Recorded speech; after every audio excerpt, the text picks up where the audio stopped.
The moon, a shining beacon in the night sky, has fascinated humanity for millennia. But what mysteries lie on its hidden side? Today we venture beyond the familiar to explore the moon's far side. This lunar landscape, pelted by meteors for billions of years, is a treasure trove of craters and mountains. But could there be more to this mysterious terrain? Join us as we delve into the latest discoveries and lingering theories, embarking on a captivating journey to unveil the moon's best-kept secrets, debunking the dark side myth. With the help of binoculars or a telescope, the moon transforms from a distant orb into a world etched with craters and splashes of color. Yet, there's an intriguing fact about our lunar companion. No matter how you look at it, you only ever see one side. This raises the question, what secrets might lie hidden on the opposite side, the one that perpetually faces away from Earth? The term dark side of the moon often conjures images of a mysterious unknown land shrouded in perpetual darkness, facing the vast emptiness of space. It sparks the imagination, leaving us to wonder what wonders or oddities might exist on this unseen side. Perhaps there are alien landscapes bathed in the faint glow of distant stars, or maybe it's a desolate wasteland ravaged by solar winds. However, astronomers often cringe when they hear the term dark side of the moon. While its popularity is understandable, thanks in part to the iconic Pink Floyd album, the widespread use of dark side causes a lot of confusion. Here's why. First, the reason we always see the same face of the moon is due to a phenomenon called tidal locking, which we'll explore later. But the real issue lies in the terminology itself. So, let's clear up this misconception and understand why dark side isn't the most accurate term for the moon's hidden face. The moon's dual nature. The term dark side casts a shadow, both literally and figuratively, on our understanding of the moon. It suggests a world forever cloaked in darkness, a stark divide between the illuminated side we see and a realm of eternal night. But this isn't true. While there is always a part of the moon not in sunlight, it isn't a fixed region. Like Earth, the moon experiences a day and night cycle. Imagine being an astronaut on the moon's surface. You wouldn't be stuck in perpetual darkness. You'd see the sun rise above the lunar horizon, illuminating the landscape, and then set, giving way to a starry night sky. The key takeaway is that the dark side of the moon isn't always dark. It's more accurate to think of the moon having a day side and a night side, just like Earth. The day side basks in sunlight, while the night side is in darkness. However, the side of the moon we see from Earth can be either the day side or the night side, depending on the lunar time when we look up at it. To clear up the confusion, we should use more precise terms, the near side and the far side. The near side is the face of the moon always pointed towards Earth, no matter where you are. The far side, as the name suggests, is the opposite side, perpetually facing away from us. Even if you flew from New York to Sydney, you would still see the same familiar lunar features. Both the near side and the far side experience cycles of day and night. They both get sunlight during the moon's journey around Earth. The crucial point is that we can't see the far side, even when it's in sunlight, because it's always turned away from our view. So why do we only see one side of the moon? Let's explore that fascinating phenomenon next. The force behind the moon's perpetual face. The moon takes about 29 days to complete one full revolution around Earth, and it also takes about 29 days for the moon to spin once on its axis. This remarkable coincidence, where the rotation and orbital periods align perfectly, explains why we always see the same lunar face. Imagine if the moon didn't spin on its axis. In that case, as it traveled around Earth, we would eventually see all sides of its surface. But that's not what happens. The reason behind this synchronized rotation and orbit is a force called tidal locking. Earth's gravity exerts a stronger pull on the side of the moon facing us and a weaker pull on the far side. This gravitational tug creates a stretching effect, gradually slowing down the moon's rotation over time. Eventually, the moon reached a point where it takes the same amount of time to rotate once as it does to complete one orbit around Earth. In simpler terms, the moon became locked in its position, always presenting the same side to Earth. However, there's a twist. Due to a wobbling motion called libration, we can actually see a bit more than 50% of the moon's surface over time. Libration lets us peek around the edges of the near side, occasionally catching glimpses of the far side. But it's important to note that these glimpses are limited. Because of the moon's locked orientation, we can never see the far side directly head-on. We can only observe it from an angled view, making detailed observation quite challenging. Unraveling the mysteries of lunar asymmetry, our journey to the moon has revealed a curious asymmetry. The two sides of our lunar companion look remarkably different. The near side, the familiar face we see from Earth, is dominated by vast dark plains called millennia, which is Latin for seas. Early astronomers, mistaking these features for bodies of water, gave them their current name. In contrast, the far side presents a heavily cratered and rugged landscape. Here's where the mystery deepens. The near side has 31.2% of its surface covered in millennia, while the far side has only about 1%. Scientists have been puzzling over this stark difference for years, and a few fascinating theories have emerged. One theory points to the heat factor. Geochemical maps created using data from lunar missions suggest a higher concentration of heat-producing elements on the near side. These elements could have contributed to volcanic activity, leading to the outpouring of lava that eventually solidified into the millennia. While other factors like surface elevation and crust thickness might influence volcanic eruptions, they don't explain why the far side's South Pole Aitken Basin, the moon's lowest point with a thin crust, wasn't as volcanically active as the near side's Oceanus Procellarum. Another intriguing theory proposes a celestial collision. Some scientists suggest that the far side's unique appearance might be due to a massive impact with a smaller moon, a remnant from the same collision that is believed to have formed the moon itself. This impact could have deposited a thick layer of material on the far side, explaining the abundance of craters. However, this theory faces a challenge. The chemical composition of the far side doesn't quite match what we would expect from such a collision. The crater disparity itself is another interesting observation. Initially, scientists thought the millennia on the near side might be obscuring craters, making the surface appear smoother. But calculations show that Earth only blocks a small portion of the moon's sky, making it an unlikely shield from impacts.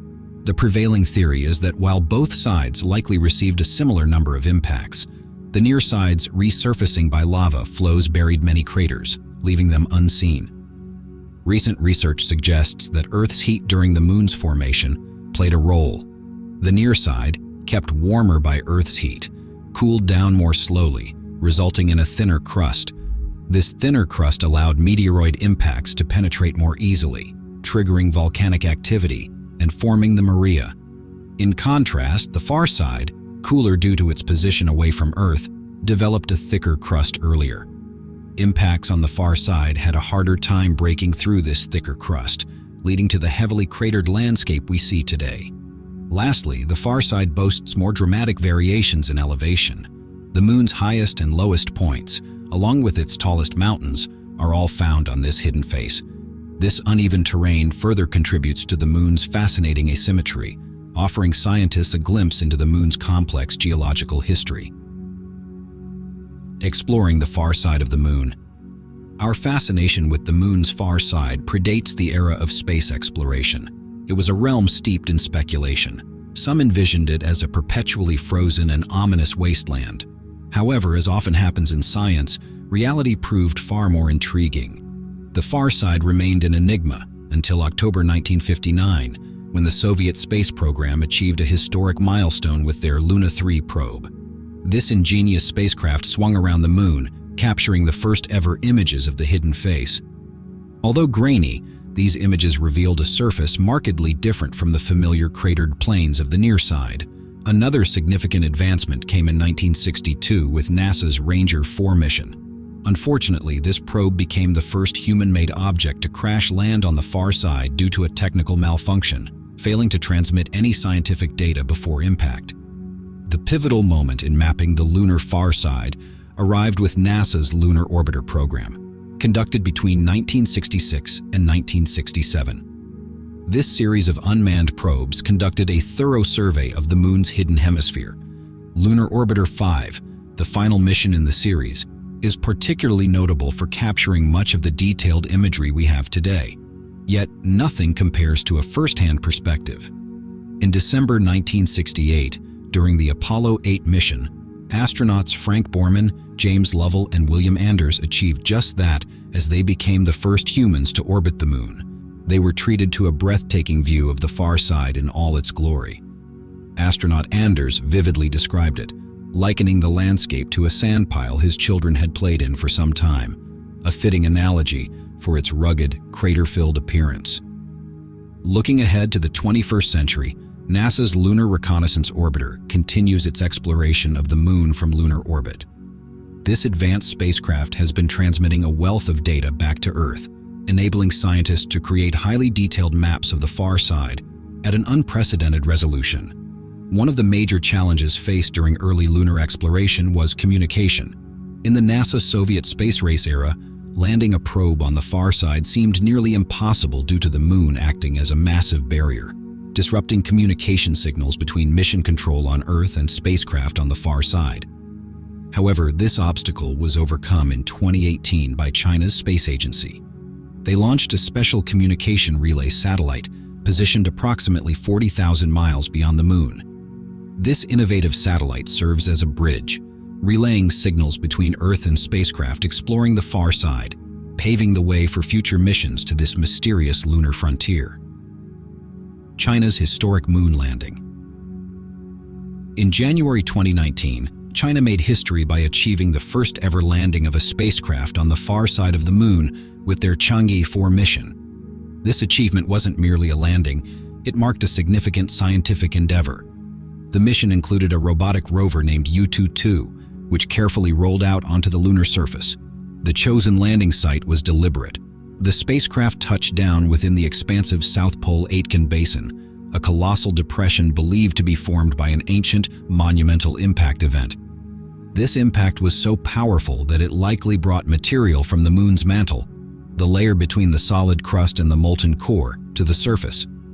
For scientists eager to unravel the moon's internal composition, the South Pole Aitken Basin represents a promising frontier waiting to be thoroughly explored. One of the initial fascinating findings by U-22 was the unexpectedly thick layer of soil on the far side of the moon. Measurements revealed this layer to be 130 feet deep, far surpassing scientists' expectations. This discovery adds another piece to the puzzle of the moon's asymmetry. If, as some theories propose, the near side has a thinner crust that facilitated volcanic activity and the formation of maria, then the substantial soil layer on the far side could provide crucial evidence. Yet, the fundamental question remains: what causes such a significant contrast in crust thickness between the moon's two sides? This mystery continues to challenge our understanding of how the moon formed and evolved, revealing the moon's subsurface. Gaining insight into the moon's interior has always been a daunting task, but the Chang'e 4 mission, equipped with the U-22 rover, is changing that. This robotic explorer is armed with a sophisticated tool known as Lunar Penetrating Radar, LPR. Think of it as an advanced echolocation device. The LPR emits radio signals that penetrate deep into the lunar surface and then detects the reflections bouncing back. These echoes, essentially radio waves bouncing off underground structures, allow scientists to construct a map of what lies beneath the moon's dusty exterior. By 2023, U-22's LPR had successfully probed the top 40 meters of lunar soil. This initial survey unveiled a layered landscape. The uppermost layer consisted of a mixture of dust, soil, and fragmented rocks. Within this layer, the LPR identified a concealed crater, likely formed by an ancient impact in the moon's distant history. The debris surrounding this crater, known as ejecta, hinted at the intensity of the impact event. However, the most intriguing discoveries lay deeper underground. Below the surface layer, scientists uncovered not just one, but 5 distinct layers of lunar lava. These layers likely formed billions of years ago during a period of heightened volcanic activity in the moon's interior. Let's rewind the clock for a moment. Scientists estimate that our moon formed approximately 4.5 billion years ago, shortly after the birth of our solar system. According to the prevailing theory, a colossal object roughly the size of Mars collided with Earth. The impact was so forceful that it ejected a chunk of Earth's mantle into space, where it eventually coalesced to form the moon. Over the next 200 million years or so, the young moon endured relentless bombardment from asteroids and comets. These impacts not only scarred its surface, but also fractured its newly formed crust. Similar to Earth, the moon's interior during this period contained pockets of molten rock known as magma. These fractures provided conduits for magma to erupt onto the surface, creating ancient lunar lava flows. Data collected by U-22's Lunar Penetrating Radar, LPR, suggests that this volcanic activity wasn't continuous. As the rover's radar probed deeper, the layers of lava became thinner, indicating that volcanic eruptions became less frequent and less intense over time. In fact, most lunar volcanic activity is believed to have ceased around 1 billion years ago. However, there is some complexity to this theory. Certain evidence suggests that sporadic volcanic eruptions may have occurred as recently as 100 million years ago. Despite these exceptions, the moon is generally considered geologically inactive today.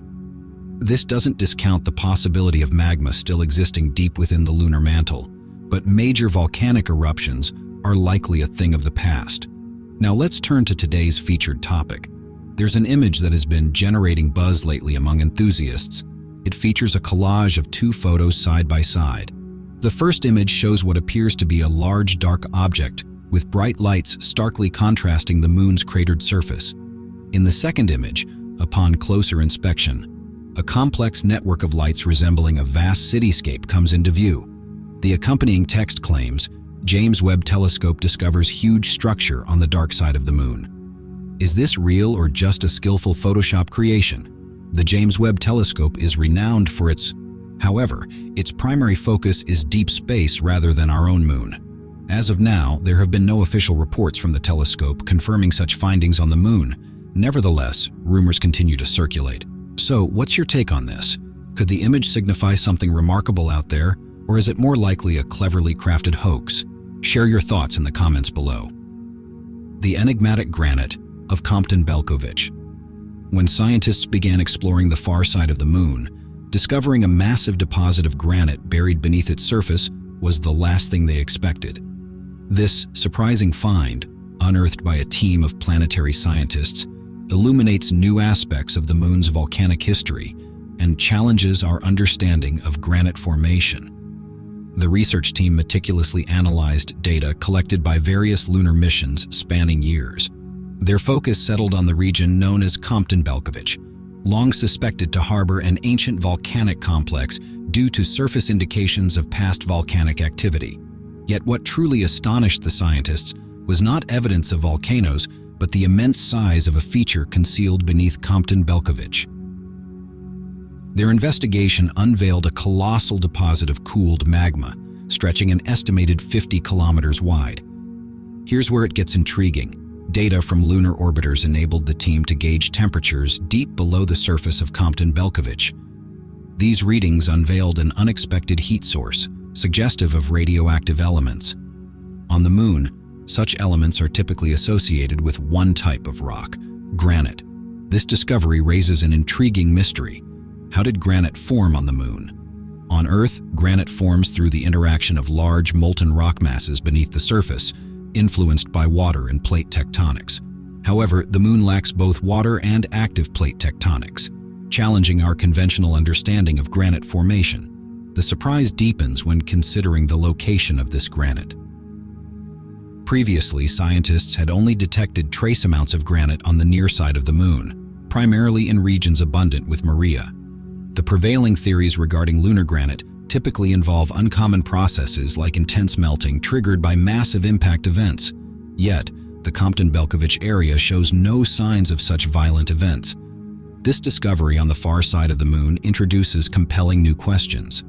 It hints at the possibility of unique geological processes during the moon's volcanic past, processes that may have differed significantly from those observed on Earth. Further exploration and analysis are crucial to unraveling the mysteries locked within this hidden lunar granite deposit. Clearly, the moon continues to hold plenty of surprises waiting to be uncovered. Shining a light on Shackleton Crater. For decades, the far side of the moon has remained mostly concealed in darkness. But a groundbreaking image from NASA is set to change that. unveiling a fascinating crater in unprecedented detail. This discovery opens the exciting possibility of uncovering water ice on the Moon. The crater in focus is known as Shackleton, a colossal basin formed 3.6 billion years ago by a cosmic impact, likely from a speeding comet. This monumental collision scarred the Moon's south pole, creating a crater deeper than even Earth's most impressive canyons. Shackleton's depth is 3 times greater than the Grand Canyon, making it a truly awe-inspiring lunar landmark. Despite its grandeur, Shackleton remained elusive to humanity for a long time. As the far side of the Moon is tidally locked with Earth, constantly facing away from us, obtaining a clear view of the sunlit crater was impossible. However, a revolutionary camera system called ShadowCam is changing the game. Mounted on a South Korean spacecraft, ShadowCam boasts a sensitivity to light over 200 times greater than previous lunar cameras. This technological marvel utilizes Earthshine, the gentle glow of sunlight reflected off our planet, to illuminate the perpetual shadows of the far side. Thanks to ShadowCam's innovation, we now have a detailed look inside Shackleton crater. Located at the Moon's south pole, Shackleton intrigues scientists due to its complex geological characteristics, making it a prime target for exploration. One particularly captivating feature of Shackleton is the sunlight that grazes its rim. Owing to the crater's shape and position, sunlight casts across its rim in 3 distinct sliver-shaped segments. While earlier observations outlined the basic contours of the crater, they lacked the clarity and detail now provided by ShadowCam. The frigid temperatures within Shackleton crater, plummeting to -173 degrees C, hold potential for significant discoveries. NASA suggests that such extreme cold could indicate the presence of water ice. These permanently shadowed regions, PSRs, as scientists call them, are known to trap and freeze gases on their surfaces. The discovery of water ice on the Moon would mark a pivotal advancement in our understanding of our celestial neighbor, hinting at potential resources crucial for future exploration efforts. The advantage of the far side. The far side of the Moon offers a unique opportunity for astronomers to deploy radio telescopes, shielded naturally from Earth's radio transmissions. This isolation creates an ideal environment for uninterrupted space observations. Small bowl-shaped craters on the Moon's far side could serve as natural foundations for stationary telescopes akin to the renowned Arecibo telescope in Puerto Rico. Yet, for more ambitious endeavors, astronomers have their sights set on a much larger crater, Daedalus. This immense crater spans 100 kilometers in diameter and sits near the far side's center. With its 3 kilometers high rim, Daedalus acts as a natural shield, effectively blocking stray radio signals from satellites in orbit, ensuring pristine observations from the telescope. Another promising site is the Saha crater, offering similar advantages for radio telescope placement. However, establishing a radio telescope on the Moon poses significant challenges. One major hurdle is lunar dust, a fine and abrasive powder that can cause damage to equipment, vehicles, and even spacesuits. Special measures must be taken to protect the telescope's delicate components and ensure smooth operations on the lunar surface. Additionally, shielding the telescope from solar flares is crucial, as these powerful events can disrupt radio signals and potentially compromise observations. Careful selection of materials for the radio dish can mitigate these effects. Furthermore, the telescope's location must be carefully chosen to minimize contamination from other lunar radio sources, allowing it to focus on the faint signals of the cosmos. Scientists are particularly intrigued by a specific area on the far side, the South Pole Aitken Basin. This vast depression, nearly 2,400 kilometers wide, bears witness to a colossal impact event that penetrated deep into the Moon's interior. Sending a robotic lander to this region to collect samples could reveal invaluable insights into the Moon's internal composition. Another potential treasure on the far side of the Moon is helium-3, a rare isotope found in higher concentrations on the lunar surface, particularly in the Maria that are less shielded from the solar wind compared to those on the near side. Helium-3 is scarce on Earth but holds promise as a highly desirable fuel for future fusion reactors, offering a clean and potentially limitless energy source. This resource makes a compelling case for space agencies and private companies to consider establishing a lunar base, paving the way for future exploration and resource utilization. Thank you for watching. Stay tuned for the next video.